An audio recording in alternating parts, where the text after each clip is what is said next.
Dá uma olhadinha agora nessa cena e me diga, você tem condições de me falar, a partir de agora, quantas infrações estão sendo cometidas nesse cenário que a gente está vendo aí nesse exato momento? Quantas infrações você seria capaz de me dizer?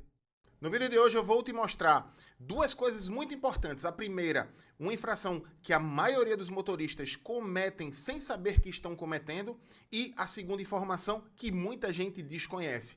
Quando é que duas infrações haverá duas autuações, ou quando houver duas ou mais infrações vai ter uma única autuação? Fica comigo que eu vou te mostrar. Eu sou o professor Carlão e você está no Manual do Trânsito, um canal dedicado à educação para o trânsito e de formar profissionais para um trânsito mais seguro. Recadinho rápido, antes da gente falar do assunto do vídeo, eu quero convidar todos os motoristas que trabalham com cursos especializados. Eu estou falando aí do transporte coletivo de passageiro, carga indivisível, o conhecido MOP, emergência, transporte de escolares, a fazer com a nossa escola, a Manual do Trânsito Educacional. Nós trabalhamos com a EAD Blue Data, que é a melhor plataforma, e você vai ter o melhor atendimento, vai ganhar, inclusive, cursos bônus ao fazer com a gente. Para se matricular, entre em contato pelo WhatsApp, nesse 0800 123 8889. Vai ser um prazer ter você na família Manual do Trânsito. Vamos analisar aqui esse caso para você entender algumas especificidades, algumas regrinhas que são necessárias para todo motorista saber. Por conta de uma pessoa que foi fazer ali um retorno, o que foi que esse primeiro condutor fez? Ele transpôs e logo em seguida o outro também transpôs ali esta linha aqui contínua, que é na cor branca porque esta via especificamente é de sentido único, né? Na verdade, essa pista aqui de rolamento é de sentido único. O outro lado, a outra pista, depois do canteiro central, é de sentido único também no sentido oposto. Então, por conta desse veículo que foi fazer essa operação de retorno aqui, esses dois condutores da direita transpuseram a linha contínua.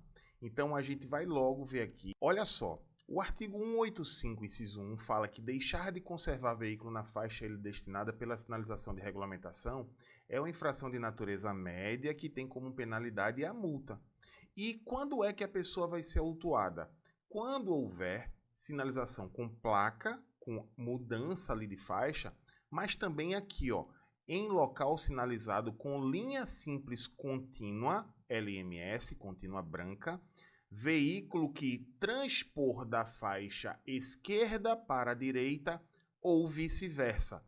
Então, neste caso aqui, esses dois condutores, por conta de um terceiro, acabaram cometendo a infração.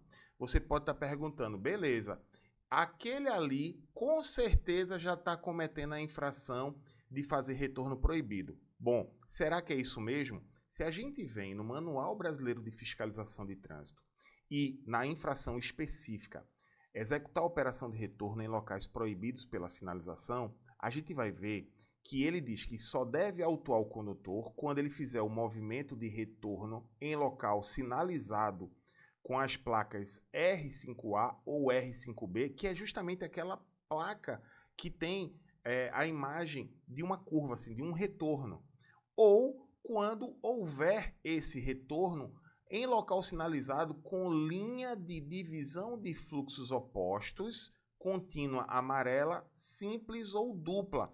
Mas não é o que nós vemos aqui. Se a gente adiantar um pouquinho, a gente vai ver que, na verdade, esse movimento é realizado por sobre marca de canalização. Não há, basta você olhar aqui voltando um pouquinho, deixa eu voltar um pouquinho, que não tem em nenhuma parte aqui a placa de proibição da realização de retorno. E se não tem, não será infração por retorno. Mas ele faz esse movimento passando aqui, ó, por marca de canalização.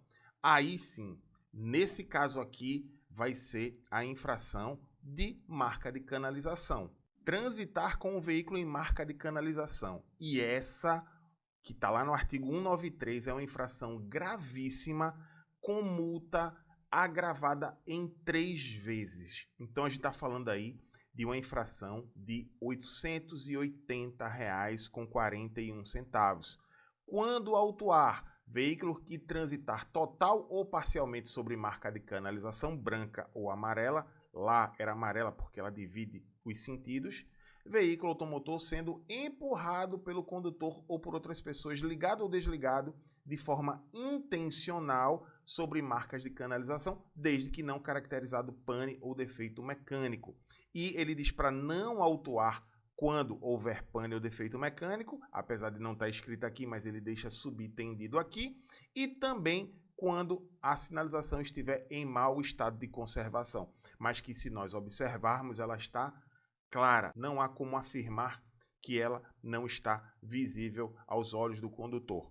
Mas aí, na abertura do vídeo, eu também falei uma outra situação. Quando é que a pessoa comete duas ou mais infrações e vai ser autuado duas ou mais vezes ou apenas uma única vez? Bom, deixa eu te explicar o seguinte. Existe no Código de Trânsito infrações que são consideradas concorrentes e infrações concomitantes. No caso, imaginemos que aqui tivesse uma placa de proibição da execução de retorno. Neste caso, ele estaria cometendo ambas as infrações. Ele estaria cometendo a infração da operação de retorno proibido e também transitar sobre marca de canalização. No caso, por não haver aí essa placa, vai ser apenas a marca de canalização. Tá, beleza, você já entendeu que poderiam ser duas, mas existem situações que não podem ser duas. Eu já fiz até um vídeo aqui mostrando uma situação muito curiosa, que é, sabe uma pessoa que ultrapassa pelo acostamento? Você deve saber que é infração ultrapassar pelo acostamento e sabe que é infração também transitar pelo acostamento. E o que é que muitas pessoas acham que seriam duas infrações? Se alguém ultrapassa pelo acostamento, ela estaria supostamente cometendo não só a ultrapassagem pelo acostamento, mas também transitando pelo acostamento, que é outra infração. Mas não, por ter sido ali um gesto único, um único movimento, uma infração só aconteceu em decorrência da outra, ela é considerada concorrente. E, neste caso, apenas uma única autuação deve ser realizada, a que melhor caracterize o movimento, que seria a ultrapassagem pelo acostamento. Então, entenda que para que a infração seja anotada mais de uma, vai ter que ter uma independência entre elas. Sabe alguém que avança o sinal vermelho sem cinto? Percebe que uma não depende da outra? Você pode avançar o sinal vermelho estando com cinto, ou respeitar o sinal vermelho sem o cinto. Elas são independentes, isoladas. Então, se alguém avança o sinal vermelho sem cinto, falando ao celular, estará cometendo 3 infrações. Mas nesses casos, por exemplo, o veículo não foi licenciado, não foi registrado, ele ainda não foi emplacado. Ninguém pode ser autuado por não registrado e também transitar sem as placas. Porque ele só está sem placa porque ele não foi registrado. Percebe? Então, se ele não foi registrado, só vai ser uma infração. Não pode ter a infração também de não estar identificado pelas placas. Bom, eu espero de verdade que a informação tenha sido útil. Se gostou, não esqueça de deixar o like e de compartilhar para outras pessoas. Grande abraço a todos, te encontro no próximo vídeo.